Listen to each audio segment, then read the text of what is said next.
श्रीरामदूतं शरणं प्रपद्ये मारुतिनन्दनं भीमविक्रमं वायुपुत्रं ज्ञानगुणसागरं भक्तवत्सालं कालविनाशनं भक्तवत्सालं कालविनाशकं श्रीरामदूतं शरणं प्रपद्ये मारुतिनन्दनं भीमविक्रमं वायुपुत्रं ज्ञानगुणसागरं भक्तवत्सालं कालविनाशकम् अंजनासूनुं सत्त्वसमुद्रं दशमुख अरिपु मूलविनाशनं कपिवरं सत्यसन्धन्धीरं रघुवरपादहराविन्दचिन्तकम् अंजनासूनुं सत्त्वसमुद्रं दशमुख अरिपु मूलविनाशनं कपिवरं सत्यसन्धन्धीरं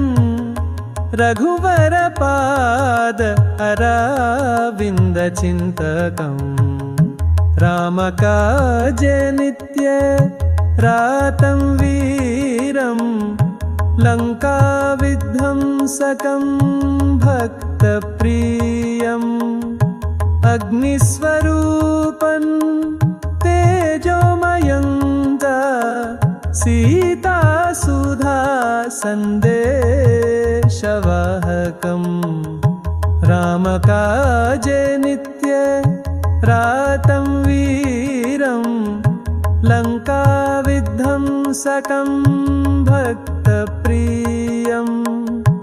अग्निस्वरूपं तेजोमयं च सीतासुधा सन्देशवाहकं हनुमत्स्तोत्रं यः पठति भक्त्या दुःखनाशं गच्छति शीघ्रतः शत्रुबाधा न जायते तस्य सर्वसिद्धिर्भवति निश्चितं संकटमोचन नामयः श्रद्धया जपति कालदोषं रोगदोषं हन्ति तत्क्षणात् चोरव्याघ्रभयाञ्च नश्यति तत्क्षणात् रामदूतं सदा हृदि ध्यायेत् महाबलाय नमो नमः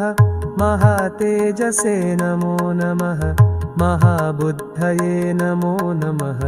महाक्रोधाय नमो नमः महाबलाय नमो नमः महातेजसे नमो नमः महाबुद्धये नमो नमः महाक्रोधाय नमो नमः नमो वज्रांगाय नमो रामभक्ताय नमो जटायै च कापीश्रेष्ठाय नमो लोकपालाय नमो ज्ञानसिन्धो नमो भीमरूपाय नमः सर्वसिद्धाय नमो लोकपालाय नमो ज्ञानसिन्धो नमो भीमरूपाय नमः सर्वसिद्धाय ॐ आञ्जनेयाय महा